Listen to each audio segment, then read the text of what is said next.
I accidentally clad my dog. IDK, how I'm going to look in the mirror now. Forgive me if none of this makes sense.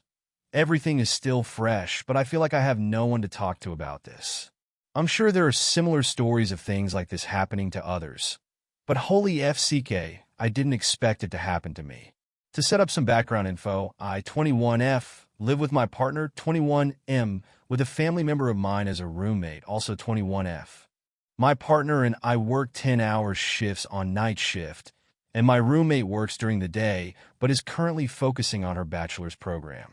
Generally, my partner and I leave for work around 5 p.m. and do not return until 5:30 a.m. the next morning.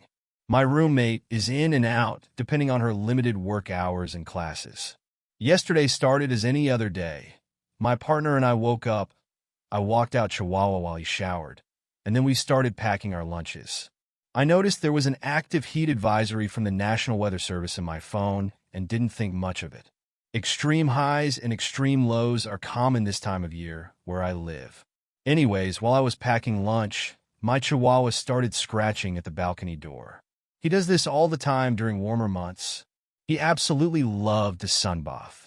We live on the 3rd floor of our apartment complex, and the balcony is secured. We have our own mini garden out there, so he likes to try and catch bees too.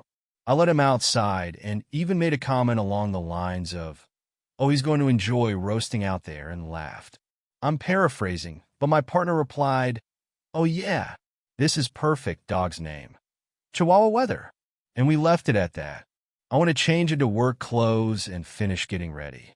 We had slept in a bit, so we were running behind. I finished as quickly as I can, and we headed out. Looking back, it's so dumb. I should have one. Remember my fur baby in the first place, and 2, noticed that my partner hadn't come up with him for our nightly no drugs, no alcohol banner we have with our dog before crating him. I guess we were so in a hurry that neither occurred to me. Fast forward to when we got home over 12 hours later. My partner and I got home. Usually, my partner walks in when it's dark out because I get nervous being out by myself before dawn. My partner came running out of the room, ing out dog's name, and ran straight to the balcony. And there he was. My poor little guy was laying there.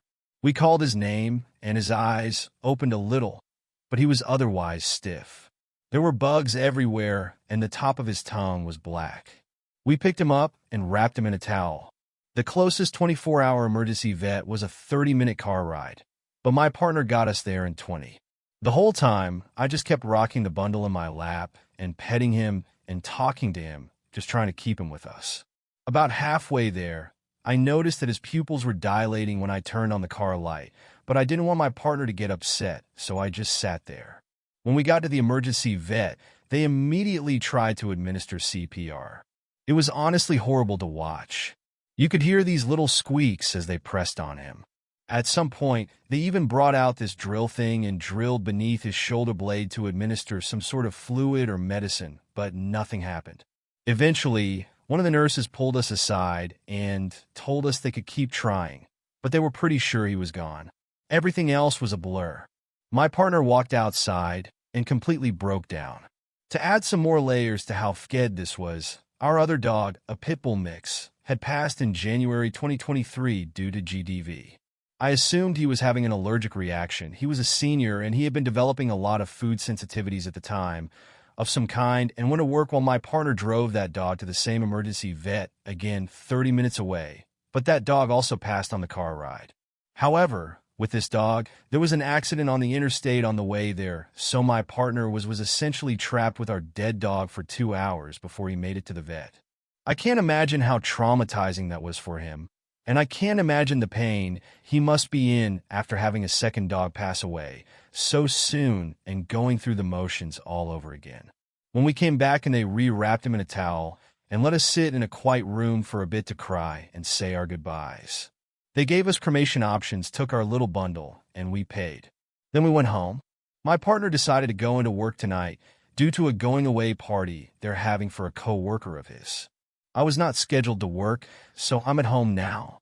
Everything feels so quiet and empty. My Chihuahua was always underfoot. Cooking? He was begging at the edge of the kitchen. Working on homework? He would try to crawl inside of my shirt. The lack of his presence is so obvious. Everyone I turn, I expect him to be there. I keep replying in my head what must have happened when we left. If I had only just looked up, I would have seen his head sticking out of the railings of the balcony and could have run back in. If he had barked, would I have heard him? After getting his fill of sun, did he scratch the door like he usually did and wait patiently for us to open it? Did he start barking? Did our neighbors hear? Did my roommate hear and just assume he was in his crate? It's such a horrible way to die, and not at all how I wanted him to go. I mean, that's obvious, but I was expecting him to be one of those old, nasty chihuahuas that lives to be 17 that's blind, deaf, and had arthritis and just sleeps 22 hours a day. I thought he would be there when my partner and I started a family.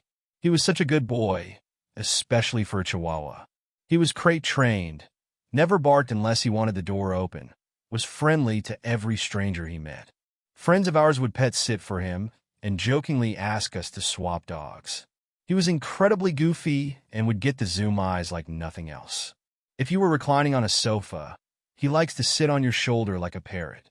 He only had 5 teeth, so his tongue always stuck out sideways. In the winter, we'd have to put on these snowsuits. We had this gold one that was super puffy that made a swish-swish sound when he walked. We'd call him Mr. Worldwide when he wore it. I feel like a monster. I feel like I broke my partner's heart by killing his best friend. My dog trusted me to take care of him, and I completely and utterly failed him. He didn't deserve to die like that. He was supposed to go all snuggled up in a doggy bed with his favorite toys and the blue towel he liked to pee on. There was really no excuse. I've cut off smoking weed as it was an unhealthy coping mechanism for me, and I wasn't drinking or hungover or anything. I should have taken him on more walks. I should have given him more banana. It was his favorite. So much of what made me me was that I was a dog mom. He was my work laptop background. He was my phone wallpaper. When friends came over, we'd walk the little guy to the park and hang out. I don't know what I'll tell people. I guess I'll figure it out in the moment. For now, I feel like shit.